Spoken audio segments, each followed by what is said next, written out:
हस्तिनापुर के महल के आंगन में एक अजीब सी शांति छाई थी। ये वह स्थान था जहां भविष्य का युद्ध और साजिशें जन्म ले रही थीं। धृतराष्ट्र के 7 पुत्र, जिन्हें कौरव कहा जाता था, अपने पिता के महल में अपने भविष्य की योजना बना रहे थे। दुर्योधन सबसे आगे था। उसके मन में सिर्फ एक विचार था, हस्तिनापुर के सिंहासन पर राज करने का। लेकिन कौरवों के बीच एक अज्ञात शक्ति काम कर रही थी, जो उन्हें अंधकार की ओर खींच रही थी। शकुनी, गांधारी का भाई, हमेशा दुर्योधन के साथ था। उसकी आंखों में रहस्य था और चालाकी से भरा हुआ था। वह महल के गुप्त कक्षों में जाकर एक गुप्त योजना बना रहा था, जिसे सिर्फ वह और दुर्योधन जानते थे। लेकिन क्या दुर्योधन शकुनी के इरादों को समझ पाया था, या वह उसकी चाल में फंस रहा था? कर्ण, जो कौरवों के सबसे करीबी सहयोगी थे, अपने जन्म से ही रहस्य से घिरा था। वह अपने अस्तित्व की सच्चाई से अनजान था। उसकी दोस्ती और निष्ठा दुर्योधन के प्रति मजबूत थी, लेकिन एक अनजाना खून का रिश्ता उसे पांडवों से जोड़ता था। क्या वह सच को समझेगा, या दुर्योधन के साथ रहकर अपना जीवन व्यर्थ कर देगा?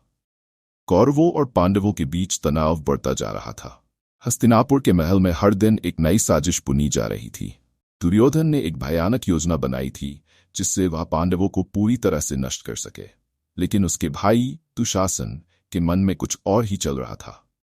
वह दुर्योधन की योजना से खुश नहीं था, और एक दिन उसने कुछ ऐसा सुना जिससे उसकी जान पर बन आई।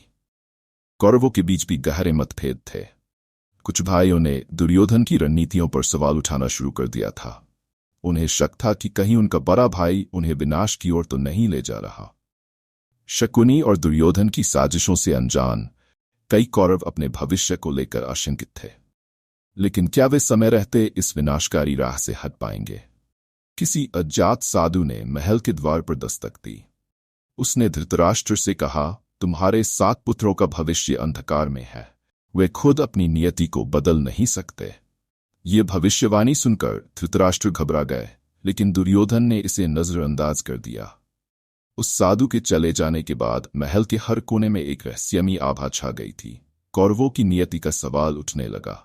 दुर्योधन ने पांडवों के खिलाफ एक बड़ा युद्ध छेड़ने का फैसला कर लिया था। हस्तिनापुर में युद्ध की तैयारियां शुरू हो चुकी थीं। हर कौरव अपने हथियारों को सजा रहा था, लेकिन दिलों में एक अनजानी दहशत थी। क्या ये उनका आखिरी युद्ध होगा?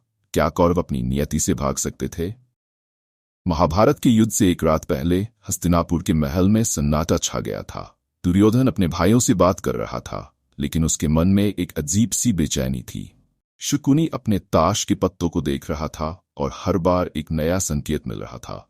क्या कौरव अपने कदम पीछे हटाएंगे, या यह उनकी आखिरी रात होगी?